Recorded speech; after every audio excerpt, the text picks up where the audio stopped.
During a high-profile fashion event in Milan, a world-renowned designer took my hand and murmured, "This city changes people." Under the chandelier lights, he leaned in and whispered, "One night with me, and you'll never look back." The cameras flashed, the champagne bubbled, it was too perfect to be real. Until a woman in a blood-red dress walked up, smiling coldly, and said, "Oh, she'll look back.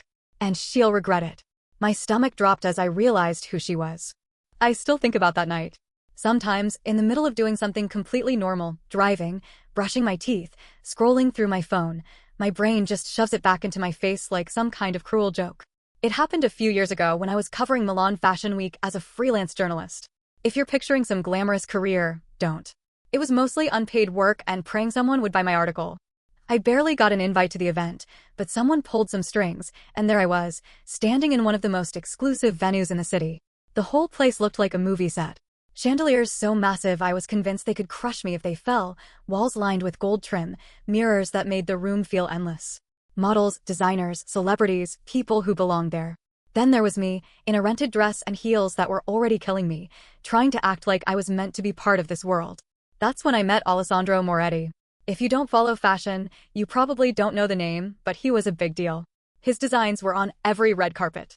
His face was in every magazine. He had the kind of reputation that made people whisper behind their champagne glasses. Charismatic, brilliant, untouchable. And that night, he noticed me. It started small. A glance across the room. A quick smile.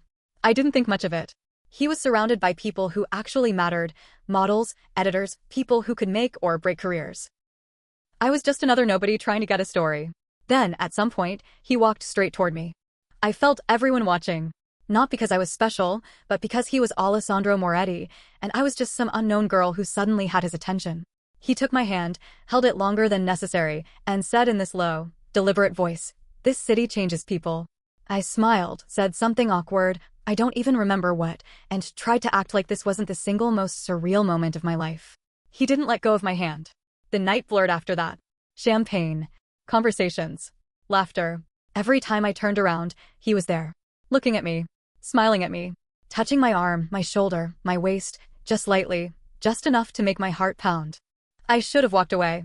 I had a boyfriend back home. A good guy. But in that moment, it didn't feel real. My life back home felt a million miles away. Then, under the golden chandelier lights, Alessandro leaned in close. "One night with me, and you'll never look back." His lips brushed my ear as he said it. The warmth of his breath sent a shiver down my spine. I could hear the faint clicks of cameras capturing moments around us. I could feel the weight of eyes on me, some amused, some jealous, some waiting to see what I would do. I knew it was wrong. I knew exactly what this was. And I wanted it anyway. And that's when she appeared. She didn't storm in or cause a scene. She just walked up like she owned the room. And maybe she did. She was breathtaking. Dark hair swept into a perfect updo, emerald green eyes that looked like they could see straight through you, and a blood-red dress that clung to her body like it was custom-made, because it probably was. Everything about her was effortless. Controlled. Dangerous. She smiled at me, but it wasn't warm. It was the kind of smile that made my stomach drop before she even opened her mouth. "Oh, she'll look back," she said. "And she'll regret it." My pulse went dead silent. For a second, I thought maybe she was some jealous ex, some fling he'd discarded. But then Alessandro stiffened beside me. And that's when I knew. She wasn't just anyone. She was Valeria Rossi, his fiancée. The room kept moving like nothing had happened, but in my head, it was just static. I had no idea. No one had said a thing. But now that I was looking at them, really looking, I could see it. The way he had gone still. The way his jaw had tensed. The way she was holding her champagne glass just a little too tightly. I was about to say something, to apologize, to explain, to do something, but she just turned to him. Again. One word. She didn't even sound mad. Just tired. That's what hit me the hardest. This wasn't a scandalous revelation for her. This wasn't the first time. This was a pattern. A game he had played before. And I was just another piece on the board. I wanted to disappear. I wanted to rewind the night, take back every glance, every touch, every moment I had let myself be pulled into his orbit. I wasn't special. I was just the next one. Valeria finally turned back to me, tilting her glass in a mocking toast. A toast to the woman who almost made the worst mistake of her life. There was no malice in her voice, but that almost made it worse. It meant she wasn't threatened by me. Because I wasn't a threat. I was nothing. I don't remember making an excuse. I don't even remember leaving. I just remember the sickening mix of humiliation, guilt, and self-disgust clawing at my throat as I grabbed my bag and ran out of there. The city felt different when I stepped outside. The streets were the same. The buildings still sparkled under the Milan night sky. But it didn't feel magical anymore. It felt cold. I barely made it back to my hotel before the shaking started. I sat on the bed, staring at my own reflection in the mirror across from me. I didn't look different, but I felt different. I had almost ruined everything for a man who probably didn't even remember my name by morning. And then my phone buzzed. A message. From Alessandro. You left too soon. The night isn't over. I stared at the message. It was sitting there on my screen like a loaded gun, waiting for me to make the next move. You left too soon. The night isn't over. My first instinct was to block him, to pretend none of this had ever happened. But my hands wouldn't move. I just sat there, heart hammering, stomach twisting, eyes locked on the words like they might rearrange themselves into something less disgusting. What the hell was wrong with him? His fiancée had just called him out, publicly, and here he was, texting me, like nothing had happened. Like I was just supposed to fall back into place. Like I was still in the game. I hated that a small, stupid part of me felt flattered. I hated that an even smaller part of me wanted to text back. I needed to get out of my own head, so I grabbed my hotel key and left. It was almost midnight in Milan, and the streets were still alive. High heels on cobblestone. The occasional rev of a motorcycle. The laughter of people who were probably making better choices than I had. I walked for a long time. I don't know where I was going, just that I needed to move. Then I heard footsteps. Close. Too close. I didn't turn around right away. Maybe I was just paranoid. Maybe it was just another pedestrian. But then I saw it, the same shadow, the same pace, every time I passed a streetlight. Someone was following me. My pulse spiked. I sped up. So did they. I turned a corner. So did they. I forced myself to stay calm, scanning my surroundings for an escape. A cafe, a bar, a store. Somewhere with people. Then, just ahead, I saw a small gelato shop still open. I didn't hesitate. I ducked inside, pretending like I was just another late-night tourist craving sugar. The guy behind the counter barely looked up. Buonasera, he said, wiping his hands on a rag. I fumbled with my bag, pretending to search for my wallet. Through the glass door, I could see the figure stop outside. A man, dressed in dark clothes. He wasn't looking inside. Not directly. But I could feel it. I turned my back to him and forced myself to breathe.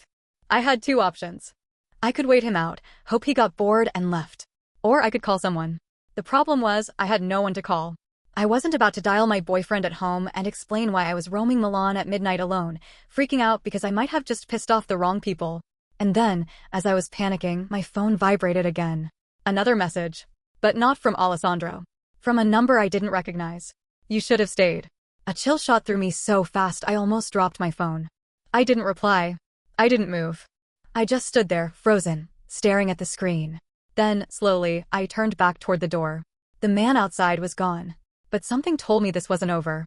I stayed in that gelato shop for nearly half an hour, pretending to enjoy a melting scoop of stracciatella while my heart pounded so hard I could feel it in my throat. The man outside was gone, but the text? That text haunted me. You should have stayed. Stayed for what? Stayed for Alessandro? For Valeria's revenge? Or had I just walked away from something much worse than a cheating scandal? My hands were clammy as I pulled up the message again. The number wasn't saved in my phone. I had no idea who it belonged to. I thought about responding, just something simple, like, who is this? But some instinct, some deep-rooted fear, told me not to. Instead, I paid for my gelato, walked back into the night, and tried to convince myself I was safe. I wasn't. When I finally got back to my hotel, all I wanted to do was lock the door, take a shower, and forget everything. I reached into my bag, pulled out my key card, and it wasn't my key card. My hands went ice cold. It looked exactly the same. Same plastic, same hotel logo. But at the bottom, in gold letters, was a different room number. Room 509. I was in 607. I stared at it, my breath coming short and sharp. My real key had been in my bag earlier. I knew it had. So how the hell had it been swapped? I didn't move. I just stood there in the hallway, fingers tightening around the card like it might explain itself. Then my phone vibrated again. Another unknown number. Use the key. I dropped it. The key card clattered against the marble floor, and I spun around, scanning the hallway. No one. My stomach twisted into knots. This wasn't random. This wasn't some mix-up at the front desk. Someone had been close enough to take my real key and leave me this one. And they were watching me now. I should have gone straight to reception. I should have demanded a new key, asked if anyone had tampered with my room, done anything remotely smart. But instead, I picked up the key, and I walked to room 509. I still don't know why I did it. Maybe I wanted to face whatever this was head on. Maybe I thought if I just got it over with, I could walk away knowing what, or who was behind this.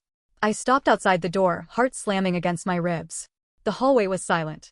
The kind of silence that made you feel like sound had never existed in the first place. I slid the key into the lock. The light blinked green. The door swung open on its own. The room was dark, but not empty. Someone was sitting on the edge of the bed, facing the window. A woman. She didn't move. Didn't turn to look at me. Just sat there, her blood-red dress pooling around her like ink spilled on the floor. Valeria. I knew it before I saw her face. She had been waiting for me. I took a step back, pulse exploding in my ears, but before I could run, she finally spoke. You're in deeper than you realize. Then she stood up, turned around, and smiled. And in her hand, held between two delicate fingers, was my real hotel key. I didn't move. The key dangled from Valeria's fingers, taunting me. You're in deeper than you realize, she had said. I should have run. Should have yelled for help. But I was trapped in her gaze, like a bird staring down the snake just before it strikes. She tilted her head slightly, watching me. Then she did the last thing I expected. She tossed my key onto the bed and walked over to the minibar. Drink, she asked, as if this was some casual conversation between two women who had simply crossed paths at a party. I found my voice. It was shaky raw, but it was there. What do you want? Valeria poured herself a glass of whiskey, straight, and took a slow sip before answering. To help you. I almost laughed. Help me. I repeated. Help me with what? Watching your fiancé make a fool out of me? Setting me up for some sick game. Her smile didn't waver. Oh, sweetheart, she sighed, swirling the glass in her hand. Alessandro doesn't play games. He hunts. And you? You were just another easy target. My stomach twisted. I knew she was right. But that wasn't the part that scared me. The part that scared me was how calm she was about it. You're not angry? I asked. Not at him? Not at me. Valeria took another sip. I was angry, she admitted. Years ago. Before I understood what kind of man he really is. She set the glass down and finally looked me in the eyes. Alessandro never meant to keep you, she said, voice smooth and cold. But someone else might. I frowned. What does that mean? Valeria leaned against the table, arms crossed.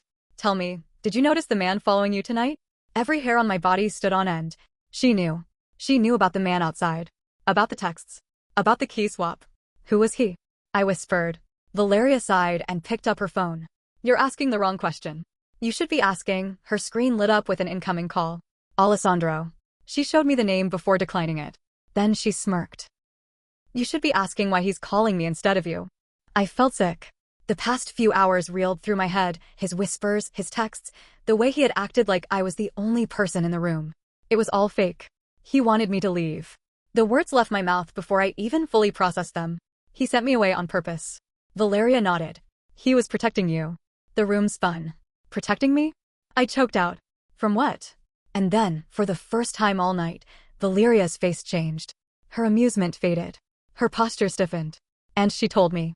Alessandro wasn't just a designer. He wasn't just some serial cheater with a god complex. He was dangerous.